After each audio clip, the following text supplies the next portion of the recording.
Y la semana pasada empezamos a hablar que había la necesidad de probar el espíritu del profeta, pero también acerca de las pruebas que se utilizan para probar la profecía. Que probar la profecía no es pecado, que probar la profecía es más bien un deber de parte de nosotros. Toda profecía se debe, probar. Toda profecía se debe probar. Amén. Ok. Entonces dijimos que había una prueba, que era la prueba de que Jesús es el Señor. Y que esa prueba constaba de dos partes.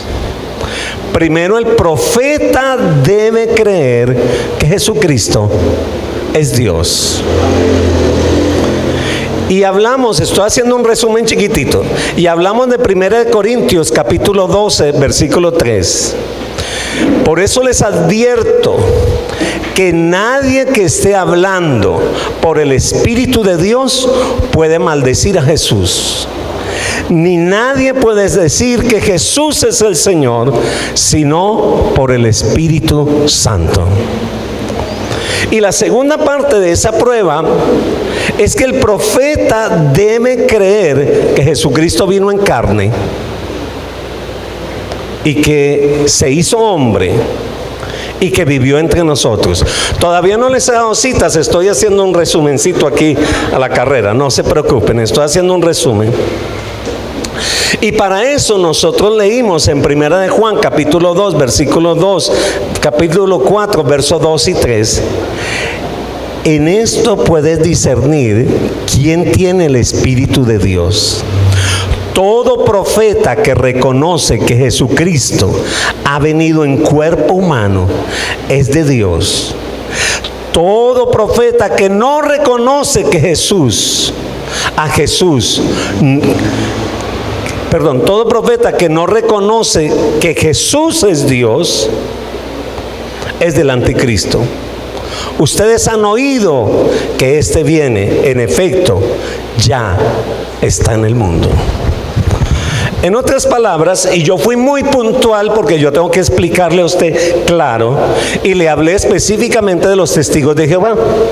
Los testigos de Jehová no creen que Jesús es Dios. O sea que eso es una doctrina anticristo. Ellos creen que es un profeta, que es un maestro, etcétera, etcétera. ¿Ok? Ciencia cristiana, no creen tampoco. No, Jesús es muy querido, pero Él no es Dios. Entonces nosotros que tenemos que tener claridad en las cosas para que no nos confundan y sepamos que tenemos que probar las profecías. Hoy voy a ir a la segunda prueba, y hice la introducción rápido porque necesito ir a la segunda prueba y que lo estudiemos bien estudiadito. Y es la prueba de las Escrituras. Toda profecía tiene que ser probada por las Escrituras. ¿Aló? Si no es pasada por ahí, deséchela. Aunque nosotros debemos emplear nuestras mentes primero para probar la profecía, o sea, Espíritu Santo, revélame. Nuestras mentes se tienen que sujetar a la palabra autorizada por Dios, como se revela en las Escrituras. Porque puede ser que a mi mente me parezca, uy, si eso es de Dios, vea cómo levantó ese muerto. No, vea, uy, se cumplió tal cosa. A ver, vamos a la Escritura. ¿Aló? Como los veo muy expectantes, incline su rostro y diga al Espíritu Santo, te ruego que hables a mi corazón y a mi espíritu. Señor, por favor, ayúdame en esta hora. Amén. Por ejemplo, los profetas del Antiguo Testamento estaban sujetos a la autoridad de las Escrituras. Incluso si su mensaje se hiciera realidad y fuera confirmado por señales y prodigios, solo se podía aceptar la revelación si no contradecía las Escrituras. Voy a repetirlo. Si un profeta decía algo y lo que decía se cumplía, y aún hacía señales y prodigios, pero esto iba en contra de las Escrituras, había que desecharlo. Vamos a la Escritura. Deuteronomio capítulo 13, versículo 1 al versículo 5. ¿De acuerdo? Entonces, señales. Uy, qué lindo. Se cumplió, qué lindo. Pero si va en contra de la palabra, deséchalo. Mira lo que nos dice.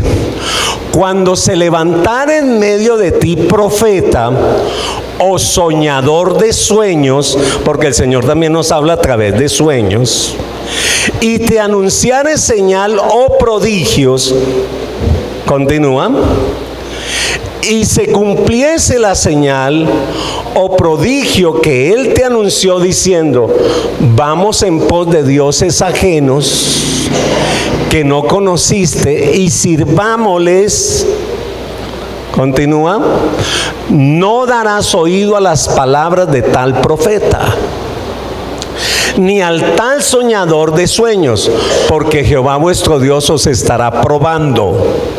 Para aquí, porque esto es importante. Puede venir un profeta con señales, prodigios, pero el final es moverte fuera de Dios, buscar que adores.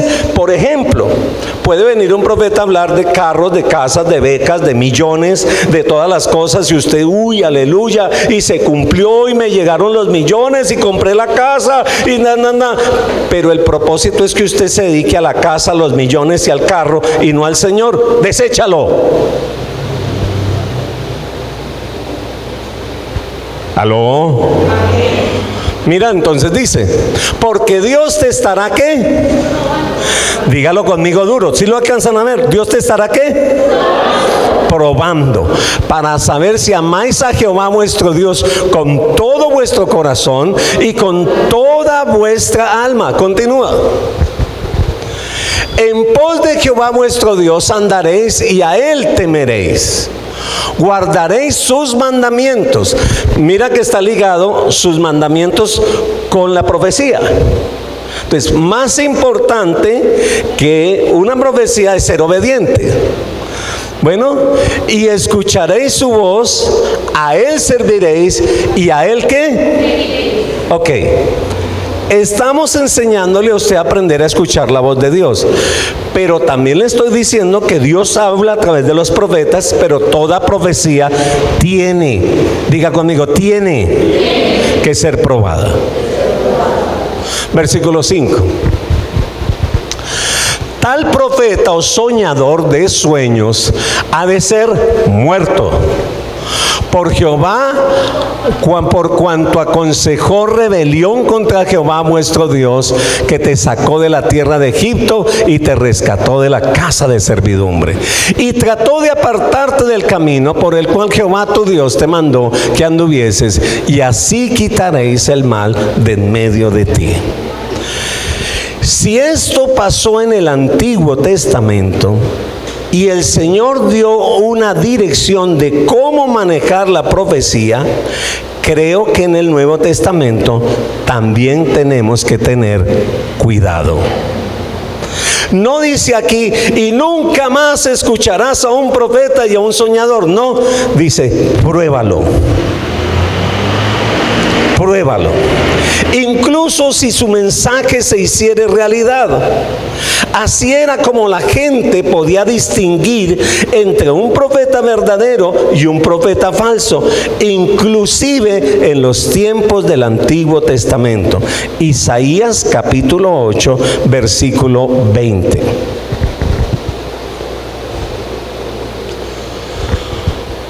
a la ley y al testimonio.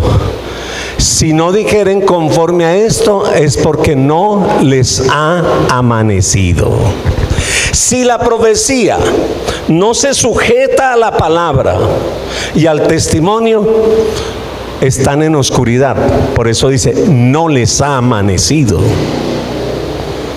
Entonces, tan fácil que es ir a la iglesia ministerial y hacer fila aquí para que le den profecía 1, profecía 2, profecía 3. Eso es muy lindo. ¿Y saben por qué es lindo? Porque es que se parece bonito. Pero es lo mismo que ir donde un brujo. Porque queremos es que nos digan con quién me casaré. ¿Aló? Si mi marido volverá. Y recuerde que la profecía tiene objetivos: exhortación, consolación y edificación. ¿Y por qué el Señor está hablando esto en esta congregación? Porque el Señor ha derramado el don profético sobre ustedes. Y Él quiere que lo hagan bien y que se cuiden a sí mismos. Y que no se enojen si alguien le da a usted una profecía, o usted le da a alguien una profecía y la persona dice, bueno hermano, muchas gracias, déjeme, yo le escribo y la voy a probar. ¿Cómo así? ¿Que la va a probar? Si yo soy una siervasasa del Señor. No pasa nada. ¿Por qué razón? Porque somos humanos y hay una mezcla entre nosotros y lo divino. ¿Aló? Entonces, ¿qué es? Reciba todo lo bueno, aplíquelo y deseche lo malo. Y si el profeta se equivoca, no lo desprecie, porque está aprendiendo, está en el camino. Alaban el nombre del Señor. Porque eso es lo que el Señor quiere que nosotros aprendamos aquí entre nosotros.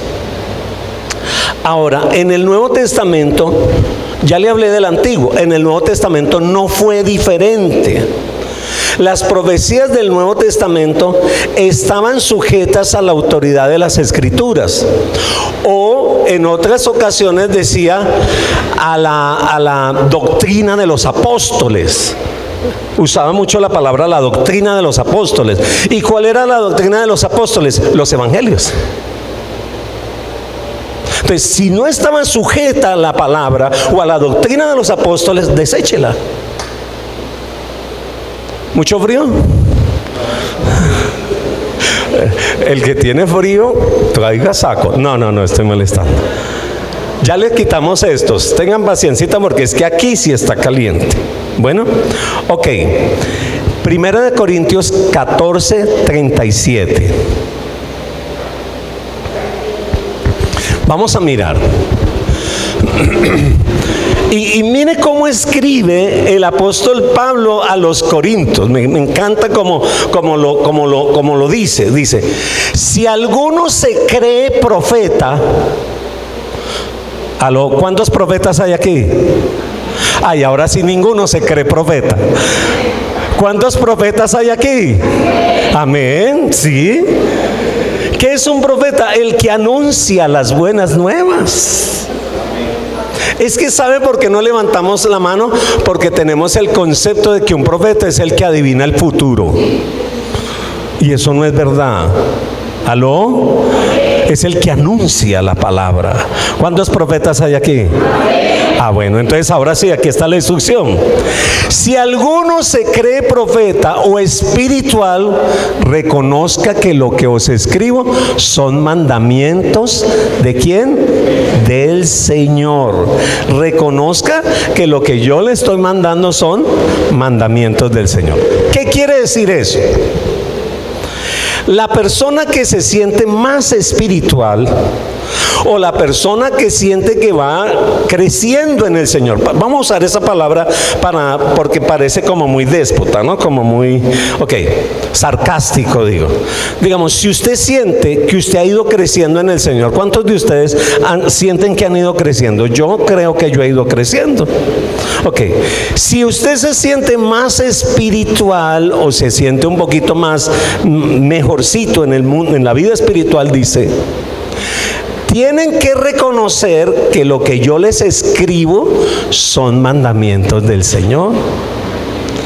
Parece ser que en la iglesia de Corinto habían unos que empezaron a desarrollar el don profético y se sentían espirituales. Entonces cuando Pablo les enviaba la carta decían: no necesitamos de Pablo, no, aquí para eso yo soy profeta, yo no necesito congregarme, yo no necesito de ningún pastor, ningún apóstol, porque es que yo soy profeta a las naciones.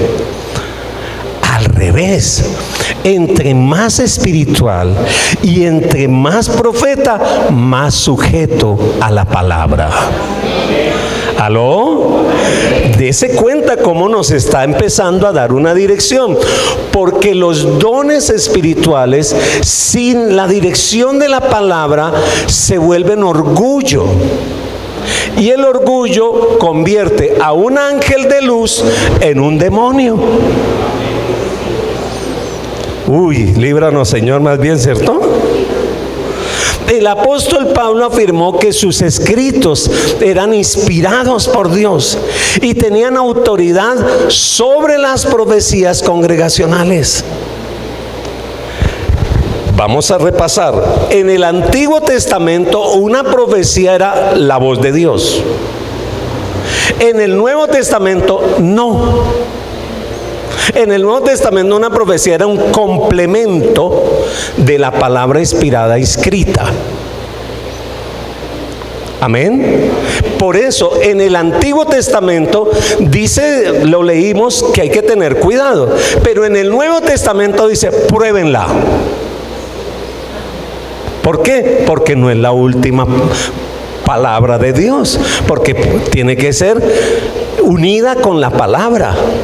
Entonces, una palabra profética lo que viene es a confirmarte algo que está ahí en la palabra para ti, que está puesto ahí en la palabra para ti. Y Pedro entonces reconoció que los escritos de Pablo estaban a la par, estaban en autoridad. Mire, segunda de Pedro, capítulo 3, versículo 15.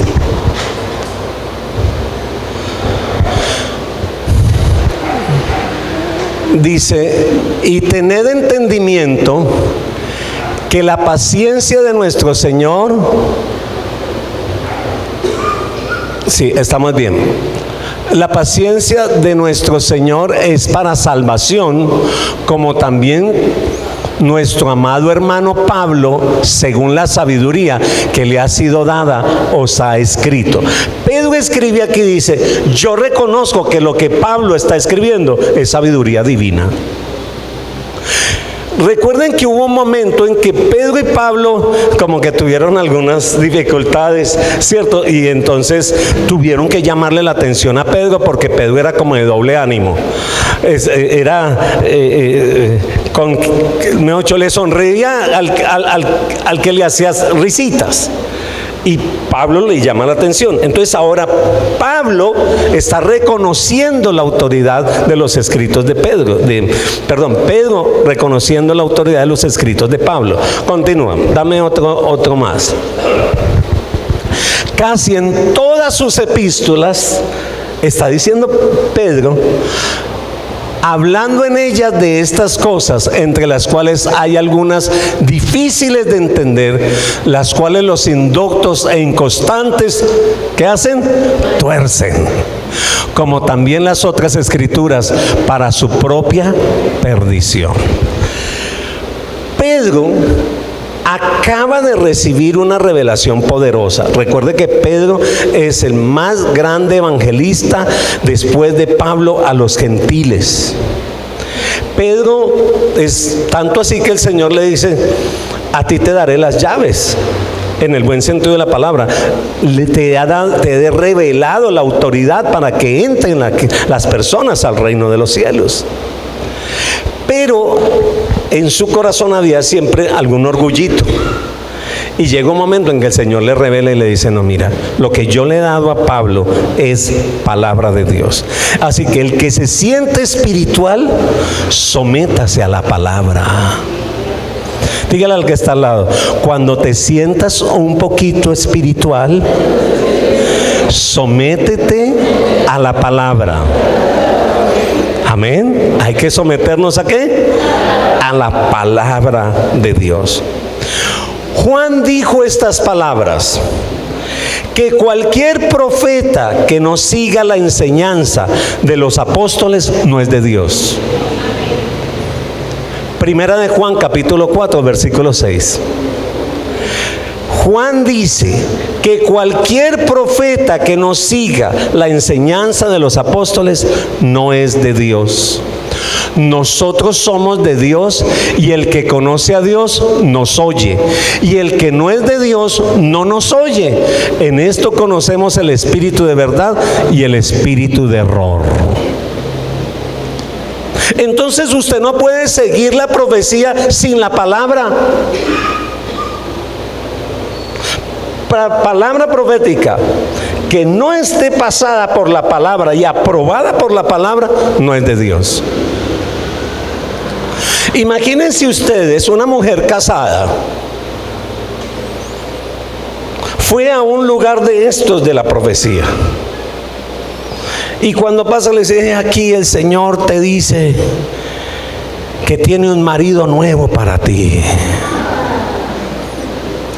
que es voluntad mía que dejes todo tu pasado. Y ahora, a ver, pasémoslo por las escrituras. Nada que ver. La pobre sí estaba pasando un momento difícil con el marido. Dijo: ya Dios me dijo que lo abandone. Aleluya. No. Porque es tan bueno acomodar uno lo que a uno le gusta. Pero ¿sabe qué pasa? Que la palabra del Señor no la puedes tú acomodar, aunque hay algunos que la quieren acomodar a su gusto. ¿Por qué esto? Segunda de Timoteo 3:16. ¿Cuál es la razón para que todo profeta, todo el que anuncia la palabra, todo el que predica la palabra, todo el que canta aquí enfrente, tiene que saber esto? Que toda la escritura es inspirada por Dios y útil para enseñar, para redarguir y para corregir y para instruir en justicia. Ahora, déjelo ahí y analice. Toda profecía tiene que tener exhortación, consolación y edificación. Ahí está la exhortación, ahí está la consolación, ahí está la edificación. Entonces la base de la profecía es la palabra de Dios. ¿Cuántos pueden darle un aplauso al Señor? Esa es la base de la profecía, la palabra de Dios. ¿Por qué? Porque el Señor no cambia. ¿Por qué? Porque el Señor no se puede contradecir a sí mismo.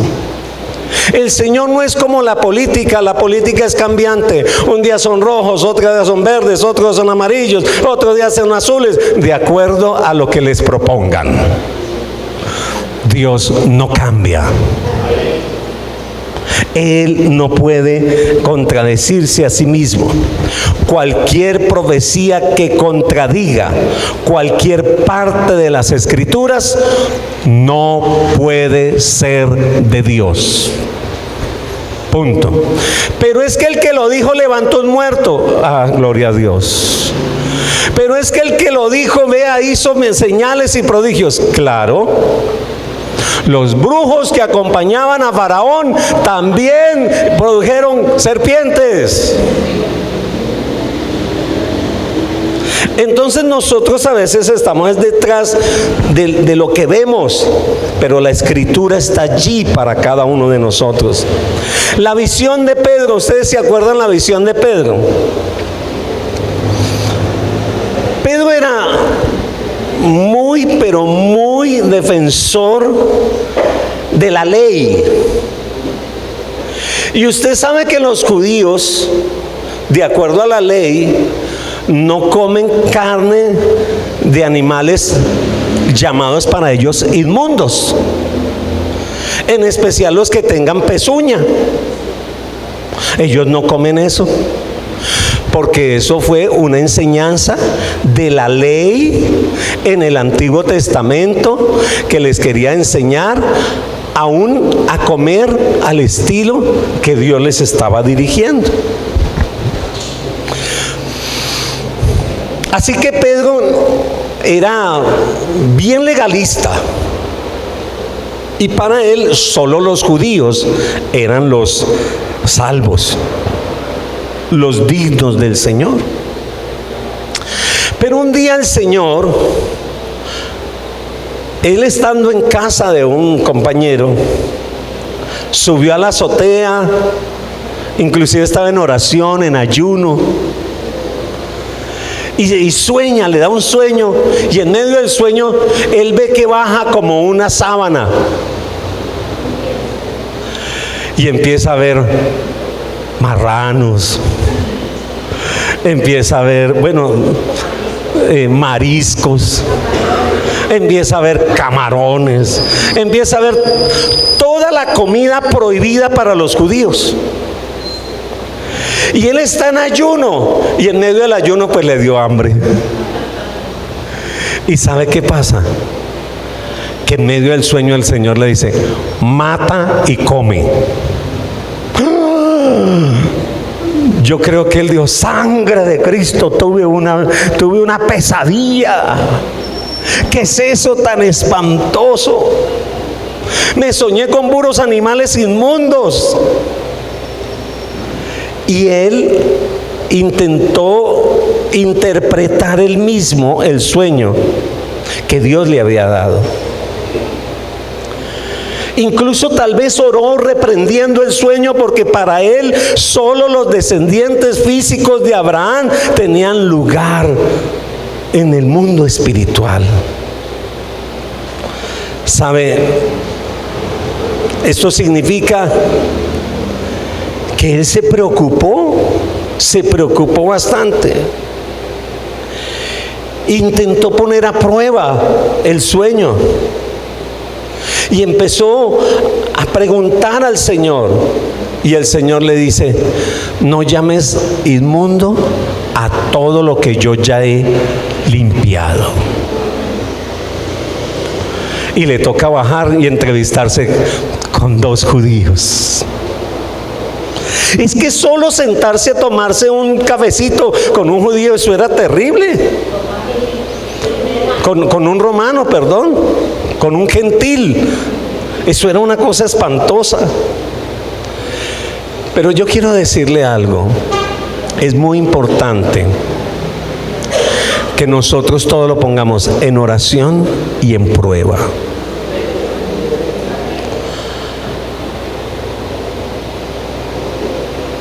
Necesitamos hacer lo que hicieron los hermanos de Berea.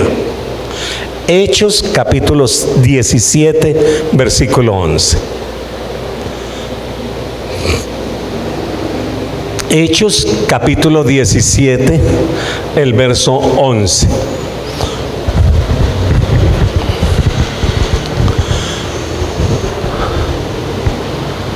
Mira lo que dice este texto.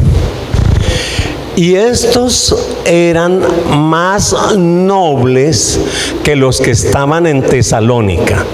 Para hacer lo que hicieron ellos se requiere nobleza. Diga conmigo: se requiere nobleza. Ok, ¿cuál sería el antónimo de nobleza? Arrogancia. ¿Qué más? Orgullo o altivez. ¿Cierto? Entonces dice: y estos eran más nobles que los que estaban en Tesalónica, pues recibieron la palabra con toda ¿qué? O sea, no estaban ahí en el culto así. No, estaban así y escribiendo y todo. Aló. Así que el próximo sábado acuéstese temprano. Ok, dice: pues recibieron la palabra con toda solicitud, escudriñando cada día las escrituras para ver si estas cosas eran así. ¿Qué hicieron? Comprobaban lo que les enseñaban, comprobaban lo que les predicaban. Entonces iban y escudriñaban las escrituras para ver si lo que les estaban diciendo era verdad. ¿Y cómo lo llama allí? Dice que estas personas eran ¿qué? Más nobles. Entonces, probar la palabra es una actitud de nobleza. ¿Aló? Probar la palabra es una actitud de nobleza. Sentarme y comprobar.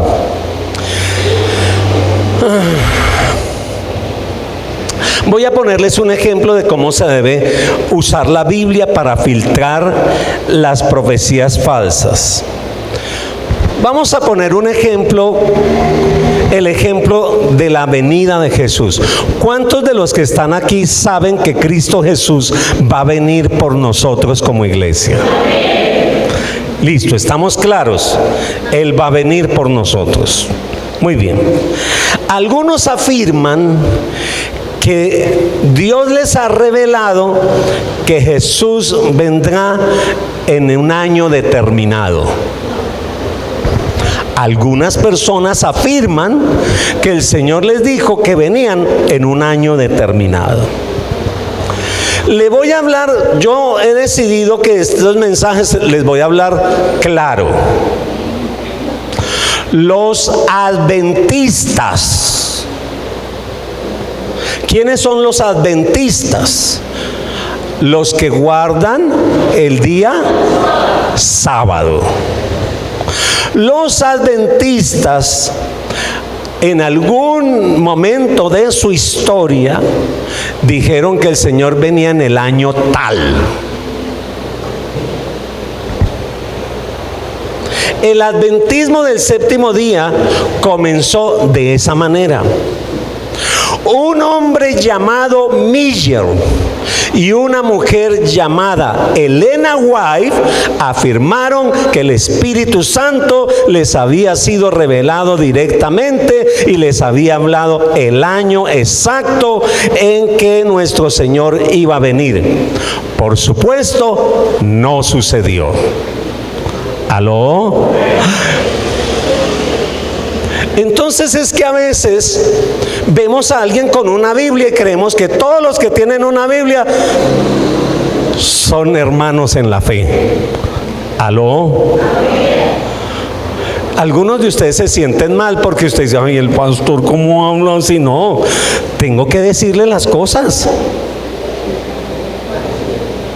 Porque si vamos a crecer y a madurar, usted tiene que saber lo que es, para que no ande por ahí, para allá y para acá.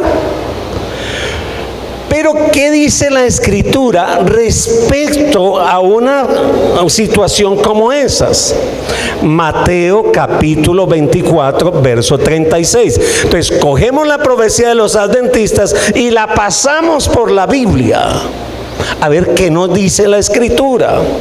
Mateo 24, 36. Pero el día, léalo conmigo fuerte todos. Pero el día y la hora nadie sabe, ni aun los ángeles del cielo, sino solo mi Padre. Listo, ¿qué hacemos con esa profecía?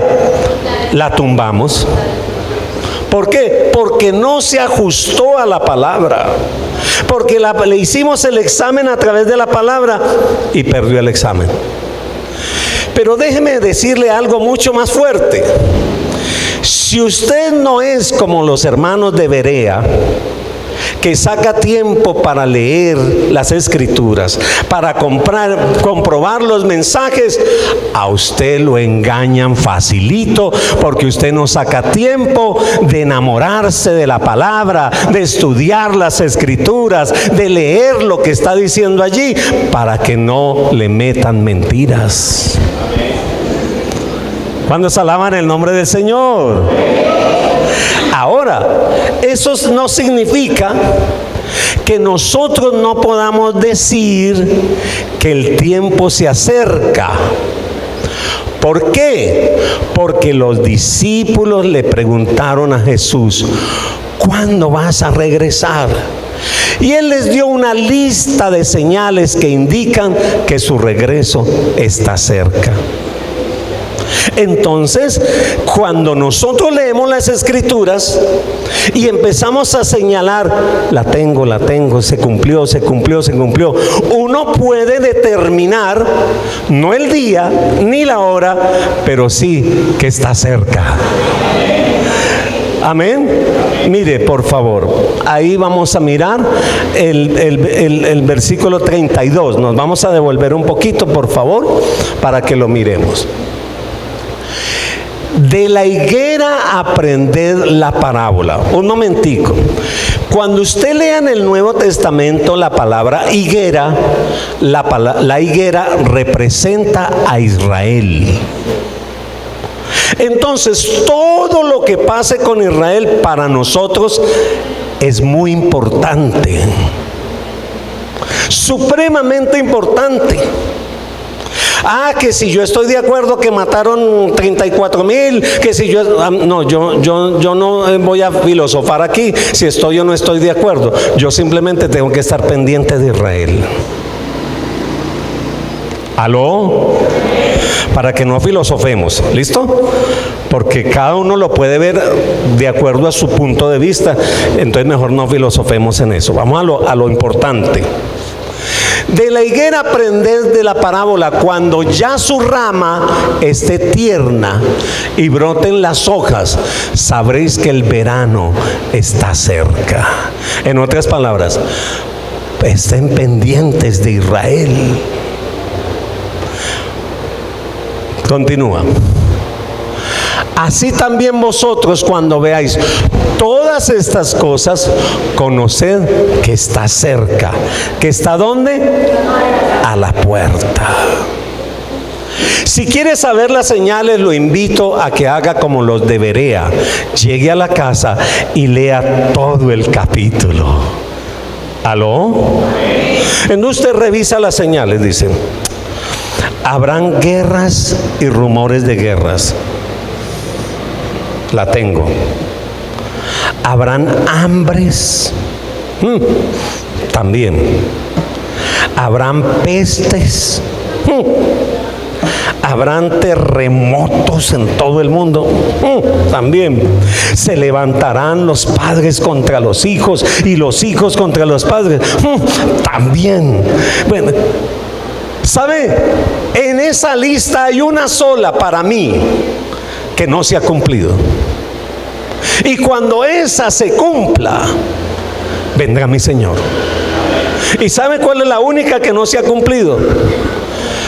Todos los habitantes de la tierra sabrán que yo soy el Señor. Cuando el último me escuche, ese día vendré. ¿Y sabe para qué? Para que no haya ninguna persona sobre la faz de la tierra que diga: a mí no me dijeron. Diga conmigo: yo tengo un Dios justo. ¿Y sabe por qué digo que esto va a correr tanto? Porque ya en todo el mundo hay internet. Que mi emisora no llega. Pero el internet sí. En toda parte del mundo. Así que si no vamos a dar una fecha, pero yo quiero decirle, el Señor ya está en la puerta. Y tenemos que estar preparados, listos, haciendo la tarea la cual el Señor nos mandó a hacer. Alabado el nombre del Señor. Ok, el 34.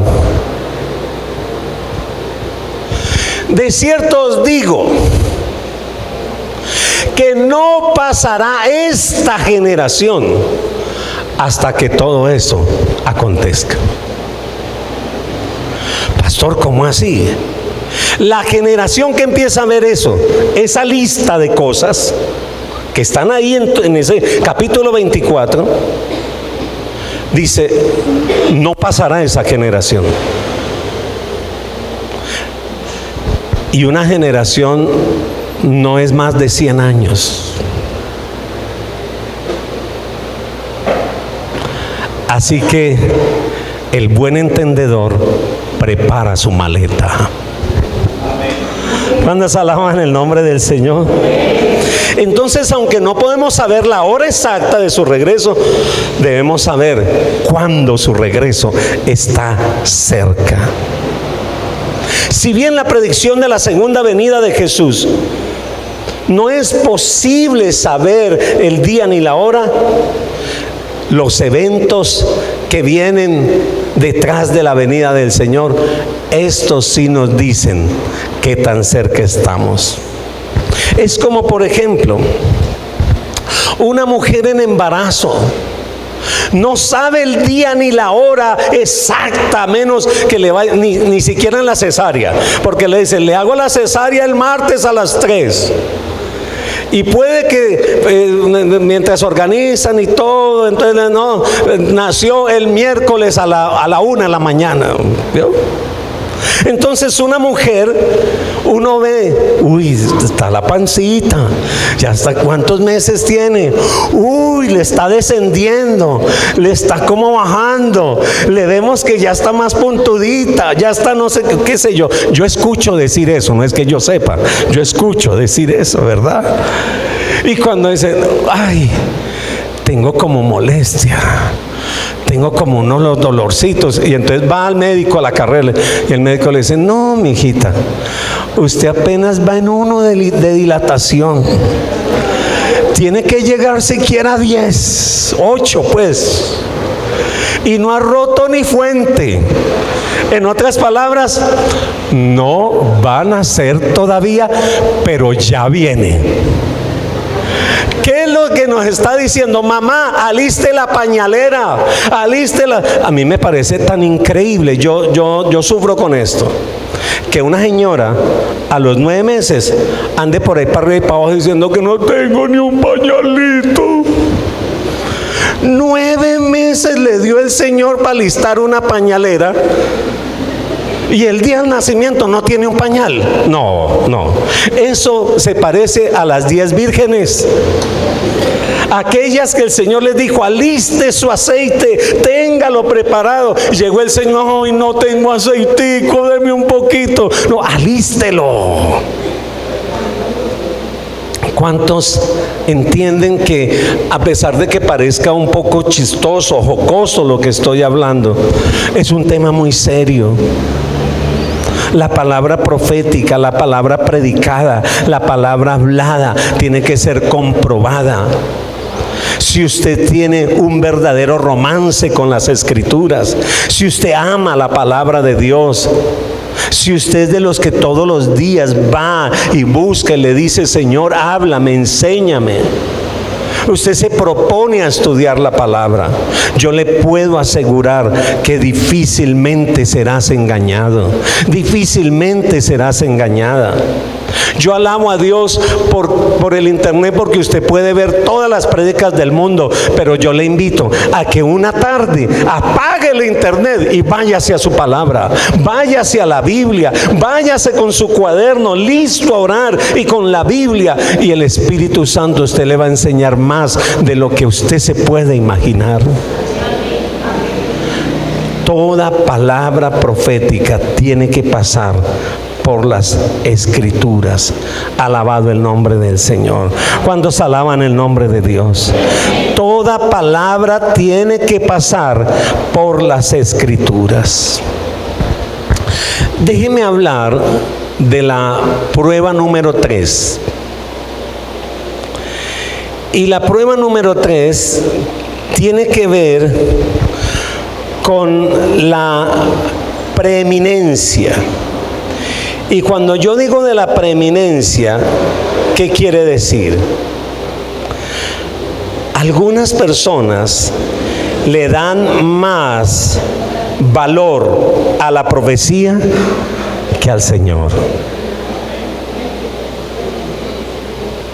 Cualquier profecía que no exalte, que le dé prominencia siempre al Señor, debe ser considerada sospechosa.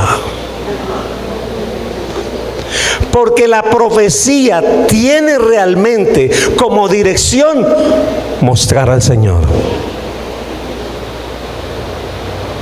Léase los profetas de Isaías, Jeremías, Oseas. Yo nunca he visto un profeta de esos profetizando carros, ni casas, ni becas. Ellos profetizaban: el Señor, Él viene, Él se asomará, Él vendrá, Él liberará, Él restaurará, siempre mostrando al Señor. Un cristiano ansioso por la gloria de Dios descubre que el diablo se le acerca y le dice: ahora tú vas a ser igual a Dios. Voy a repetirlo. Un cristiano ansioso por disfrutar la gloria de Dios, por encaminar la gloria de Dios, va a descubrir que Satanás se le va a acercar y le va a decir: ahora tú vas a hacer las cosas que Dios hacía.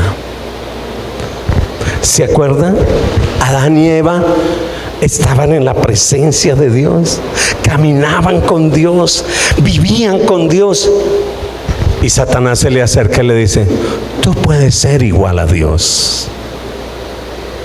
Entonces, entre más ores, por favor, entre más ayunes, entre más busques del Señor, entre más leas la palabra, entre más recibas del Señor, cuídate de no ocupar el lugar de Dios. Es preferible a veces decir: yo he recibido esto de parte del Señor, no sé si fue algo en mí, tú revísalo, examínalo, por favor. Tengo una percepción, algo de parte del Señor, creo que es del Señor, pero revísalo. ¿Aló? Pero no tome usted el lugar de Dios, porque a veces no vemos la sutileza de la tentación del diablo, que realmente nos coloca en un lugar de prominencia. Es tan tremendo cuando Dios te empieza a usar y la gente se da cuenta que Dios te empieza a usar. Entonces Satanás provoca cosas como estas: ay, Valeria, usted que habla tanto con Dios, óreme a ver qué le muestra el Señor, óreme. Venga, vaya donde Valeria, tremenda, para que le ore. Usted que está enfermito, vaya. Y si Valeria no tiene cuidado, ¿sabe qué va a pasar? Que Valeria va a ser: esta gente no puede sin mí. Y se le sube el orgullo. Y se le va la presencia de Dios. Y ahí es donde se forma un caos. ¿Y sabe por qué Dios nos tiene como en este seminario tan tremendo? Porque esto es como un seminario, hermanos. ¿Sabe por qué nos tiene en este seminario? Porque el Señor está desatando los dones espirituales. Y el Señor nos quiere enseñar a utilizarlos de manera correcta. Alabado el nombre del Señor. Mire, 2 de Corintios capítulo 11, versículo 3.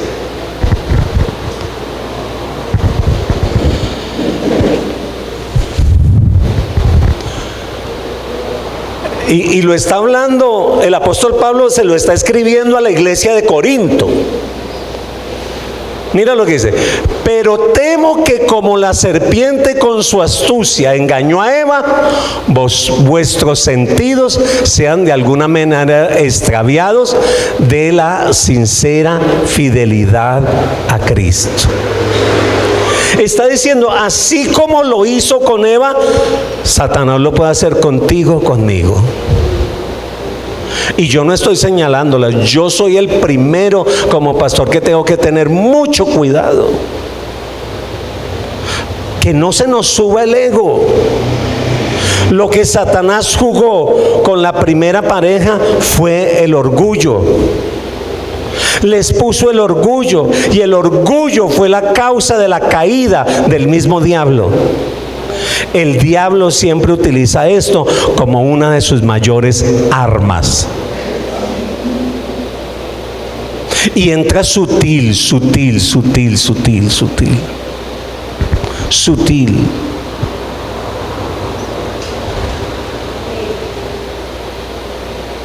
¿Qué le muestra el Señor? Tenga la capacidad de decir, no me muestra nada. Tenga la capacidad de decir, no lo sé. ¿Aló? Porque eso se requiere eso. En la historia, uno de los primeros, hermanos, o el primer pecado en el universo, alabado el nombre de Dios, fue el orgullo del ángel más bello que quiso ser igual a Dios. Y esa es la misma trampa con que viene detrás de nosotros, alabado el nombre de Dios. La verdad es que Dios usa a las personas que lo ponen a Él en preeminencia. Cuando usted lo pone en preeminencia, el Señor te va a utilizar. El camino hacia la grandeza, el camino hacia la gloria, generalmente pasa por la puerta de la debilidad y el sufrimiento. Voy a repetirlo. El camino hacia la grandeza, el camino hacia la gloria, generalmente pasa por la puerta de la debilidad y el sufrimiento. Porque cuando yo soy débil, Él se hace fuerte. Porque cuando yo no puedo, Él puede. Alabado el nombre del Señor. ¿Por qué el Señor le dejó ese aguijón a Pablo? Porque Pablo era un hombre muy orgulloso, supremamente orgulloso, porque era rico, de buena familia, estudiado, preparado, a los pies de Gamaliel. Y el Señor le dice, te voy a dejar aquí un aguijoncito para que se acuerde que usted es débil. ¿Cuántos débiles hay aquí? Poquitos. Dígale, Señor, yo soy débil ante ti. El único fuerte eres tú, Señor. Gracias, Señor. Pablo contrastó la jactancia de los más destacados con su jactancia personal en medio de la debilidad. Déjeme mirar esto, por favor, y vamos orando para terminar. Segunda de Corintios capítulo 11, versículo 23. Y déjeme hacer, es una lectura de 10 versículos, pero mire hasta dónde llegó Pablo. ¿Son ministerios de Cristo? Hace la pregunta. Como si ministros de Cristo, bueno, como si estuviera loco, hablo. Él dice, lo que voy a decir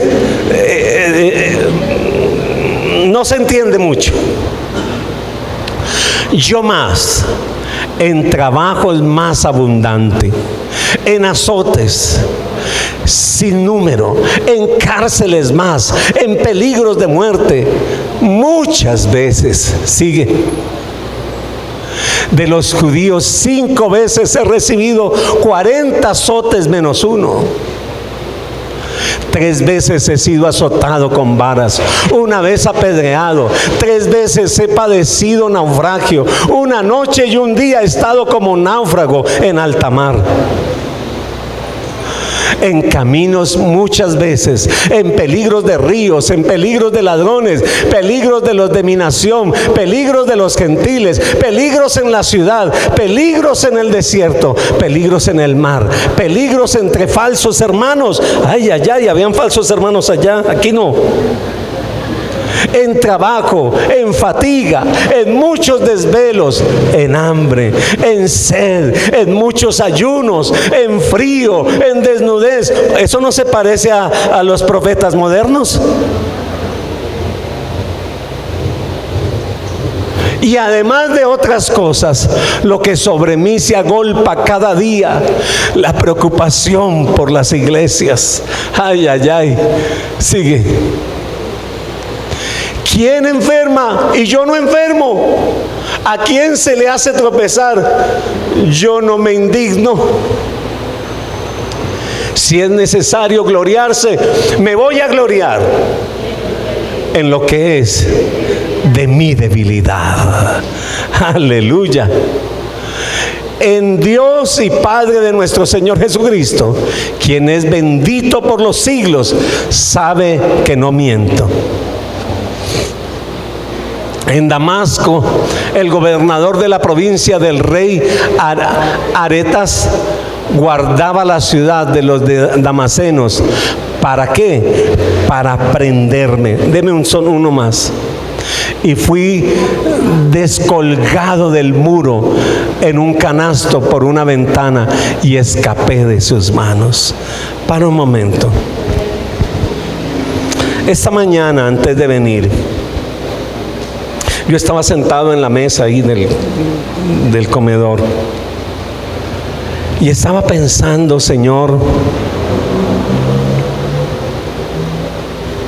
mira las situaciones que pasamos aquí como familia, Señor, con enfermos, con familiares, con situaciones, y empecé como a hablar con el Señor sobre el tema. Pero más era como quejándome, la verdad. Y enseguida el Señor puso un texto en mi mente y en mi corazón.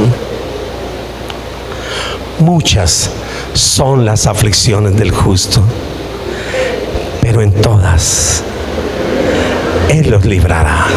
Cuando se alaban el nombre del Señor. Y sabe, a veces Dios nos mantiene en estos tiempos así, para que no se nos olvide que Él es el Señor. Para que no se nos suban los humos, sino que cada día, cuando vamos logrando un perdón, resbalamos para caer de rodillas. Aquí estoy, Señor, una vez más. Yo quiero invitarle a que usted ahí donde está, vamos a orar al Señor juntos. Y si puede, póngase en pie para que cambie de posición física. Un momentico. Y ahí donde está, le dé gracias al Señor porque podemos probar la profecía. Pero desde el Emoao el Señor nos está pidiendo que probemos nuestro corazón. Y dígaselo al Señor, usted ahí solito donde está.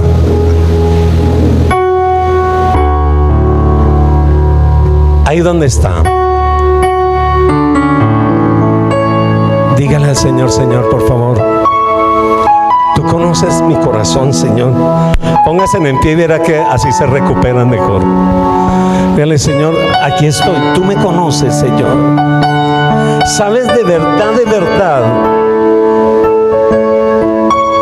que hay en mí que necesita ser trillado, enseñado, humillado, Señor.